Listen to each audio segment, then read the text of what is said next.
தமிழ்நாட்டுல வந்து மது ஒழிக்கணும்னு சொல்லிட்டு கவர்மெண்ட்ல இருந்து எல்லாம் போராடுறோம். Okay sir. ஃபர்ஸ்ட் நைட்ன்றது ஒரு வாழ்க்கையை தொடங்குற விஷயம். ஆமா சார். பாலும் பழமும் கொடுத்துதான் பார்த்திருக்கோம். ஆமா நீங்க சார். சரக்கு ஊத்துறாம அதுவும் பொண்ணு கையில. புதுமையான கேள்வியா இருக்குங்க. நீங்க குடிப்பீங்களா சார்? நான் குடிக்க மாட்டேன். அப்படியே சார். நம்ம சிலர்ல பாதி பேர் குடிப்பீங்கன்னு நினைக்கிறேன். ஆம்பளைங்க குடிக்கிறது நம்ம வந்து இப்ப தடுக்கணும்னு இல்ல, சொல்லிட்டு ஆம்பளை பொம்பளைலாம் வேறுபாடு பார்க்க வேணாம் சார். குடினா எல்லாருக்கும் ஒண்ணுதான் சார். அது இதுல வந்து ஆண் பெண் பிரிக்கவே வேணாம். நமக்கு என்னெல்லாம் இருக்கோ அது அவங்களுக்கும் உரித்தானது தான். நம்ம அப்படி பார்த்துட்டு இருக்கிறோம். குடியை ஆதரிக்கல, ரைட்டுன்னு சொல்ல வரல. ஆனா நம்ம குடிச்சா அவங்களும் குடிக்கலாம். நம்ம குடிக்கக்கூடாது தப்புன்னு அட்வைஸ் பண்றதா இருந்தால் ஆம்பளைக்கும் பண்ணலாம், பொம்பளைக்கும் சேர்த்தே பண்ணலாம். இல்ல நீங்க அதை ஸ்டார்ட் பண்ணிருக்கீங்களே அததான் இல்லை கேட்கறேன். சார், நான் பண்ணல சார், பாப்பா தான். ஏன் குடிச்சிங்க? பதில் சொல்லுங்க.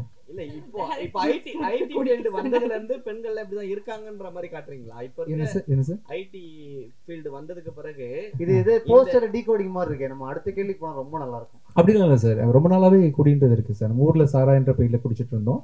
இப்போ பார்ல வந்து ட்ரிங்க்ன்ற பெயர்ல குடிக்கணும். குடின்றது ரொம்ப நாளாவே காலம் மதுபானம் அந்த காலத்திலேயே வந்து திராட்சரசம் 2007 முன்னாடி வந்து ஜீசஸ் கூட குடிச்சிருக்கிறாரு. நிறைய குடின்றது ரொம்ப நாளாவே இருக்கு சார் இண்டஸ்ட்ரி. அப்ப ஜீசஸ் குடிச்சாருன்னா நம்மளும் குடிக்கலாம். அப்படி கிடையாது சார், அது தெரியல என்ன.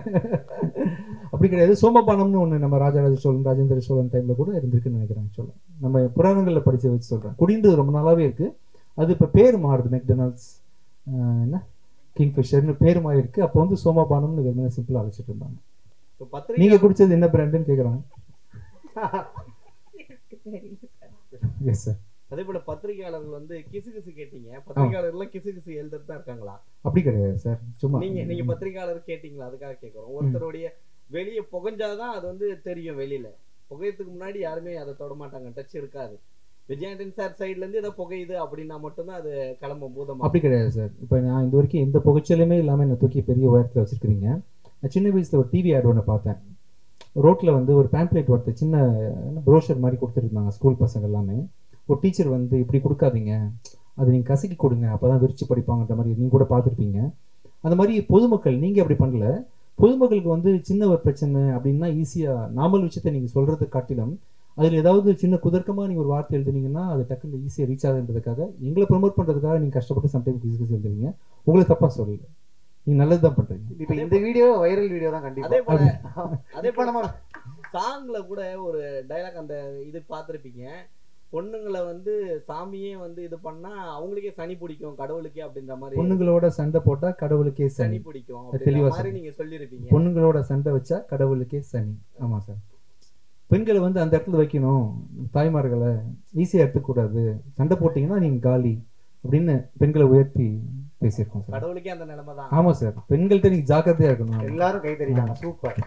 லிரிக்ஸ்லாம் கவனிச்சிருக்கீங்களா? ஒரு தடவை தான் கேட்டோம். பரவாயில்ல, ஒரு தடவை தான் பாட்டு போட்டோம். எப்படி பாருங்க இம்பாக்ட். அடுத்த கேள்வி சார். எனக்கு yes sir. Vijayandi sir. Mike yes sir. இந்த மைக்ல பேசுங்க அப்படியே எல்லாரும். பல படங்களை வந்து நீங்க வந்து மூடி டைப்பா ஒரு மாதிரி லைஃபை வெறுத்தாம தான் நீங்க நடிச்சிருக்கீங்க. ஆனா இந்த படத்தை பொறுத்த வரைக்கும் அந்த வெத்தலை சாங்ல வந்து காலை தூக்கி அந்த ஃபென்டாஸ்டிக்கா ஒரு டான்ஸ் போட்டிருக்கீங்க. எப்படி அந்த டான்ஸ் வந்து நீங்க ரிஹர்சல் பண்ணீங்களா? இதுல வந்து எப்படி லவ் ஸ்டோரின்றீங்க, எப்படிப்பட்ட ஸ்டோரி இது லவ்? சார் ஆக்சுவலாக மாஸ்டர் தினேஷ் மாஸ்டர் தான் ஃபுல்லாக கொரியோ பண்ணாங்க. ரொம்ப சிம்பிளான ஸ்டெப்ஸ் கொடுத்தாங்க. அப்புறம் பார்த்தீங்கன்னா சார், சினிமான்றது டக்குன்னு ஒரே ஷாட்டில் அந்த 4.5 minutes பண்ணுறது இல்லை சார். இந்த ஒரு ஸ்டெப்பை நான் பண்ணுறதுக்கு ஒரு 10 ப்ராக்டிஸ் பண்ணி 11th டேக் தான் ஓகே இருக்கும். அப்படியே நல்லா மேனேஜ் பண்ணி கொடுத்துருக்காங்க. தவிர்த்து I'm very normal for dancer only. But நல்லா கோரியோகிராஃப் பண்ணியிருக்காங்க. அவங்க வச்ச கேமரா ஆங்கிள் நான் தனியாக இருந்தால் வீக்காக தெரியக்கூடாதுன்றதுக்காக சுற்றி 10 பேர் அதே ஸ்டெப் பண்ணுவாங்க. ஸோ நான் பண்ணுற சின்ன ஸ்டெப் வந்து பார்த்தீங்கன்னா பெருசாக மேக்னிஃபை ஆகி தெரியுது. அண்ட் நல்லா கொரியோகிராஃப் பண்ணியிருக்காங்க. அவங்க கொரியோகிராஃபினால நான் நல்லா ஆடின மாதிரி தெரியுது ஆக்சுவலாக. விஜயாண்டி சார், இப்போ வந்து இங்கே நம்ம வந்து ஏற்கனவே வந்து மிஸ்டர் ரோமியோ பார்த்துருக்கோம், சரிங்களா? அப்புறம் வந்து ரோமியோ ஜூலியட் பார்த்துருக்கோம், எல்லாம் லவ் ஸ்டோரி. இப்போ வந்து ரோமியோன்னு எடுத்திருக்கீங்க. இந்த டைட்டில் வந்து அவங்க தெரியுமா, இல்லை வந்து நீங்கள் பேசி முடிச்சிட்டிங்களா? அதுக்கப்புறம் வந்து அந்த கதையிலேருந்து மாறுபட்ட கதை ஏதாவது இருந்தால் தான் சார் மக்கள் வந்து உள்ள வருவாங்க. அது எப்படி சார் ஸ்கிரிப்டாக கொடுப்பீங்க? ஆக்சுவலாக நம்ம தமிழ் சினிமாவில் டைட்டில் ஏதாவது ஓகே பண்ணுறதா இருந்தால் சார், நம்ம நினச்ச டைட்டிலாம் நம்ம யூஸ் பண்ண முடியாது. அது முறையாக நம்ம வந்து ப்ரொடியூசர் கவுன்சிலில் ஃபிலிம் சேம்பரில் அனுமதி வாங்கி அந்த ப்ரொடியூசர்கிட்ட யூனிவர்சிட்டி வாங்கி தான் சார் பண்ண முடியும். அப்படி தான் நம்ம பண்ணோம். கண்டிப்பாக மிஸ்டர் ரோமியோ கதையிலேருந்து இது வேறுபட்டிருக்கும். இதில் வந்து ஹீரோ வந்து தீயா லவ் பண்ணுறான் பொண்ணு வந்து வச்சு செய்கிறா. இந்த மாதிரி மிஸ்டர் ரோமியோவில் இருக்குமா சார்? ஆக்சுவலாக வச்சு செய்கிறாங்களா? பிரபுதேவா சார் வந்து 2 பொண்ணு டபுள் ஆக்ஷன் அதில். ஓகே சரிங்களா? அதில் வந்து இவங்க வந்து வச்சு செய்வாங்க அந்த படத்துலையும். ஆமாம். ஏன் இப்படி பண்ணுறாங்க எல்லாம்? நீங்க தான் சொல்லணும். இது என்ன மிஸ்டர் ரோமியோ டிஸ்கஷன் அவ்வளோ போய்கிட்டு இருக்கு? ஏன் மீறினா ஒரு நிமிஷம் அவங்கள்ட்டே மைக் தரேன். ஏன் இப்படி பண்ணுறீங்க? எனக்கு இதுக்கும் எந்த சம்மந்தமும் இல்லை. டைரக்டர் 1 year ஒர்க் பண்ணியிருக்காரு இந்த ஸ்கிரிப்ட் எழுதனீங்க அவர்கிட்ட. இல்லை ஜென்ரலாகவே நானுமே கேட்குறேன். ஆக்சுவலாக நானும் பல இது கேள்விப்படுறேன். இந்த பொண்ணுங்கன்னா நீ ரொம்ப கொஞ்சம் இது பண்ண தான் செய்றீங்க. கொஞ்சம் கவனமாக பாவம் சாஃப்டாக ஹேண்டில் பண்ணுங்க. Okay sir. இப்போ நீங்கள் கேட்டீங்க ஏதாவது கிசுன்ட்டு. இப்போ நான் கேட்குறேன். இப்போ நீங்கள் வந்து ஸ்டேஜில் சொன்னீங்க ஏன் ஆளுன்னீங்க ஹீரோயினை. நம்ம ஆளுன்னு சொன்னீங்க. நம்ம ஆளுன்னு சார். ஆளு இல்ல ஆளுன்னு சொன்னீங்க. இருங்க சார். நம்ம ஆளு உங்களையும் சேர்த்துக்கிட்டேன். உங்களுக்காக பேசுறேன் சார். உங்களுக்காக பேசுறேன். எடுத்து கூட பார்த்துக்கலாம். ஆளுன்னீங்க ஆளுன்னா சொன்னேன். இல்ல ஆளுன்னு சொல்ல நம்ம ஆளுன்னு சொன்னேன் சார். உங்களுக்கே சேர்த்து பேசியிருக்கேன். சரி ஓகே சார். ஆளுன்னு நம்ம ஆளு வைரல் வீடியோ ரெடி. நம்ம ஆளு சொல்றீங்க சார். அவங்க ஏன் சார் வந்து எதுக்காத்தாலும் நான் இல்லைன்றாங்க?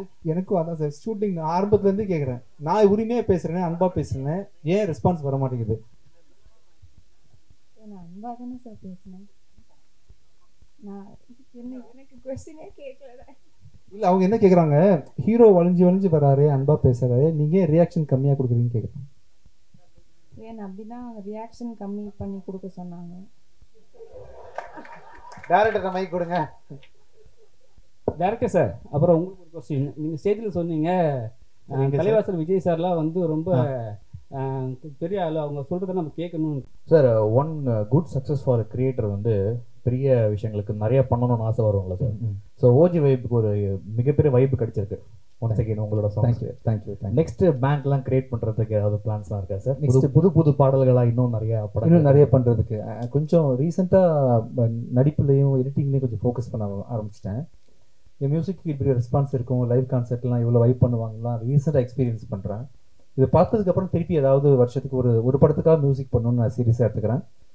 படத்தில் வாய்ப்பு இல்லைனா கூட அட்லீஸ்ட் 1 or 2 சிங்கிள் சாங்ஸ் நான் வந்து பண்ண ட்ரை பண்ணுறேன். அந்த ஓஜி வேவ்க்காக பண்ணுறேன். ஷூராக மியூசிக்கில் வந்து ஃபியூச்சரில் ஃபோக்கஸ் பண்ணுறேன். அதே மாதிரி வந்து ஒரு தடவை ஷூட்டிங் ஸ்பாட்டில் வந்து சொல்லியிருந்தீங்க நீங்கள், எனக்கு யாரும் ரொமான்டிக் படம்லாம் கொடுக்கவே மாட்டாங்கப்பான்னு சொல்லிட்டு. ஆமாம். ஸோ இதுக்கப்புறம் வந்து நிறைய ரொமான்டிக் படங்களுக்கான விஷயங்கள் ஓப்பன் அப் ஆகும்னு நினைக்கிறீங்களா சார்? I think so. என்ன விநாயக் கண்டிப்பாக வரும்னு நினைக்கிறேன். All the best. என்ன மிர்னானி உயர்மா. Okay, girl friends. Yes, all the best. Thank you.